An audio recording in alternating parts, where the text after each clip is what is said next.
Genesis Kapitulo 27. At nangyari, nang matanda na si Isaac, at malabo na ang kanyang mga mata, na ano pat hindi na siya makakita, ay tinawag si Esau na kanyang anak na panganay, at sinabi sa kanya, "Anak ko," at kanyang sinabi, "Narito ako." At sinabi niya, "Narito, ako'y matanda, at hindi ko nalalaman ang kaarawan ng aking kamatayan. Ngayon nga'y kunin mo ipinamamanhik ko sa iyo, ang iyong almas, ang iyong lalagyan ng pana, at ang iyong busog, at lumabas ka sa parang, at ay huli mo ako ng USA. At ay gawa mo ako ng masarap na pagkain, na aking ibig, at dalhin mo rito sa akin, upang ako'y kumain, upang ikaw ay basbasan ko bago ako mamatay." At pinakikinggan ni Rebekah nang nagsasalita si Isaac kay Esau na kanyang anak. At naparoon si Esau sa parang upang manghuli ng USA, at upang madala. At isinaysay ni Rebekah kay Jacob na kanyang anak na sinasabi, "Narito, narinig ko ang iyong ama na nagsasalita kay Esau na iyong kapatid, na sinasabi, dalhan mo ako ng USA, at ay gawa mo ako ng pagkaing masarap, upang ako'y kumain, at ikaw ay aking basbasan sa harap ng Panginoon, bago ako mamatay.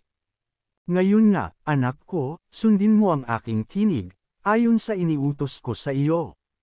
Kumaroon ka ngayon sa kawan, at dalhin mo rito sa akin ang 2 mabuting anak ng kambing, at gagawin kong masarap na pagkain sa iyong ama, ayon sa kanyang ibig. At dadalhin mo sa iyong ama, upang kumain, ano pat ikaw ay kanyang basbasan bago siya mamatay." At sinabi ni Jacob kay Rebekah na kanyang ina, "Narito, si Esau na aking kapatid ay taong mabalahibo, at ako'y taong makinis. Marahil ay hihipuin ako ng aking ama, at aariin niya akong parang nagdaraya sa kanya, at ang aking mahihita ay sumpa at hindi basbas." At sinabi sa kanya ng kanyang ina, "Sa akin mapunta ang sumpa sa iyo, anak ko, sundin mo lamang ang aking tinig, at yumaon ka, na dalhin mo sa akin." At siya'y yumaon at dinala sa kanyang ina, at gumawa ang kanyang ina ng masarap na pagkain, na ibig ng kanyang ama. At kinuha ni Rebekah ang mainam na damit ni Esau, na kanyang anak na panganay, na nasa kanya sa bahay, at isinuot kay Jacob na kanyang bunsong anak. At ang mga balat ng mga anak ng kambing ay ibinalot sa kanyang mga kamay, at sa kinas ng kanyang leeg. At kanyang ibinigay ang pagkaing masarap, at ang tinapay na kanyang inihanda, sa kamay ni Jacob na kanyang anak. At siya'y lumapit sa kanyang ama, at nagsabi, "Ama ko," at sinabi niya, "Narito ako, sino ka, anak ko?"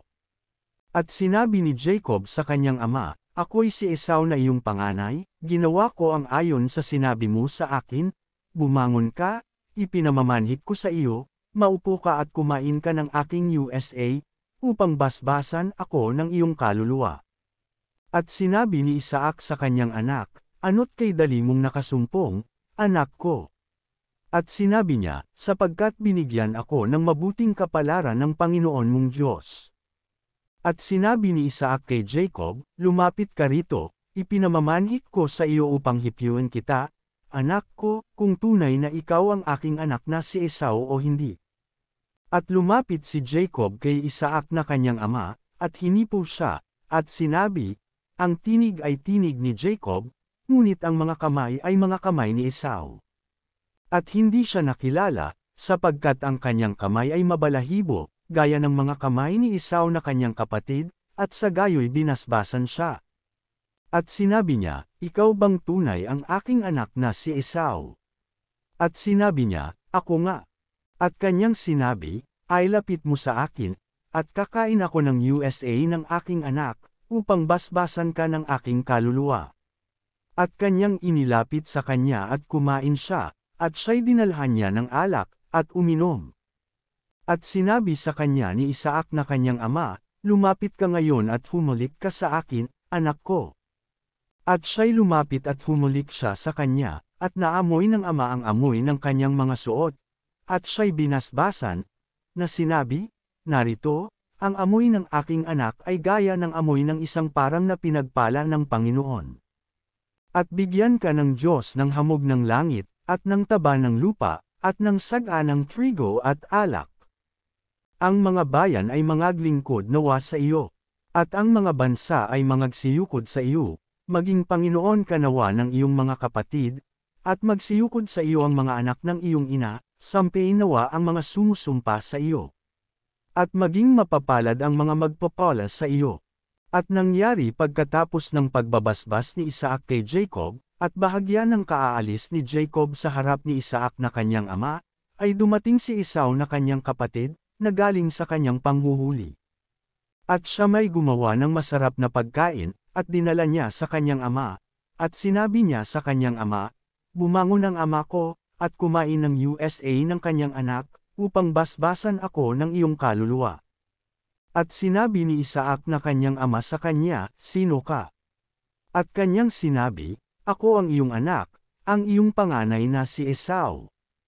At nangilabot na mainam si Isaac, at sinabi, sino nga yaong kumuha ng USA at dinala sa akin, at ako'y kumain niyaon bago ka dumating, at aking binasbasan siya. Oo, at siya'y magiging mapalad. Nang marinig ni Esau ang mga salita ng kanyang ama ay humiyaw ng malakas at ng dikoasang kapanglawan, at sinabi sa kanyang ama, basbasan mo ako naman, o ama ko. At kanyang sinabi, naparito ang iyong kapatid sa pamamagitan ng daya, at kinuha ang basbas sa iyo. At kanyang sinabi, hindi ba matuwid ang pagkatawag sa kanyang Jacob? Sapagkat kanyang inagawan ako nitong makalawa, kanyang kinuha ang aking pagkapanganay, at, narito, ngayoy kinuha ang basbas sa akin.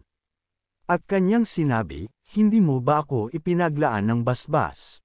At sumagot si Isaac, at sinabi kay Esau, narito, inilagay ko siyang Panginoon mo, at sa kanya'y ibinigay kong lingkod ang lahat niyang mga kapatid, at sa trigo at sa bagong alak, ay kinandili ko siya, at sa iyo'y anong ang magagawa ko ngayon anak ko? At sinabi ni Esau sa kanyang ama, wala ka ba, kundi isa lamang basbas, ama ko? Basbasan mo ako naman, o ama ko. At humiyaw si Esau at umiyak. At sumagot si Isaac na kanyang ama, at sinabi sa kanya, narito, magiging sadya sa taba ng lupa ang iyong tahanan, at sa hamog ng langit mula sa itaas. At sa iyong tibak ay mabubuhay ka, at sa iyong kapatid ay maglilingkod ka, at mangyayari na pagka nakalaya ka, papagpagin mo sa iyong leeg ang pamatok niya. At kinaputan ni Esau si Jacob dahil sa basbas na ibinasbas sa kanya ng kanyang ama, at sinasabi ni Esau sa sarili, malapit na ang mga araw ng pagluluksa sa aking ama, kung magkagayo'y papatayin ko si Jacob na aking kapatid. At ang mga salita ni Esau na kanyang panganay ay nanggaibalita kay Rebekah, at kanyang pinasuguan at tinawag si Jacob, na kanyang bunso at sa kanya'y sinabi, narito, ang iyong kapatid na si Esau ay naaaliw tungkol sa iyo, na inaakalang patayin ka. Ngayon nga, anak ko, sundin mo ang aking tinig, at bumangon ka, at tumakas ka hanggang kay Laban na aking kapatid, sa Haran. At dungon ka sa kanyang ilang araw hanggang sa mapawi ang galit ng iyong kapatid. Hanggang ang galit sa iyo, ng iyong kapatid ay mapawi at malimutan niya ang ginawa mo sa kanya, kung magkagayo'y pasusuguan kita at ipasusundo kita mula roon, bakit kapwa mawawala kayo sa akin sa isang araw? At sinabi ni Rebekah kay Isaac, ako'y yamot na sa aking buhay, dahil sa mga anak na babae ni Heth, kung si Jacob ay mag-asawa sa mga anak ni Heth na gaya ng mga ito, ng mga anak ng lupaing ito, ano pang kabuluhan sa akin ng aking buhay?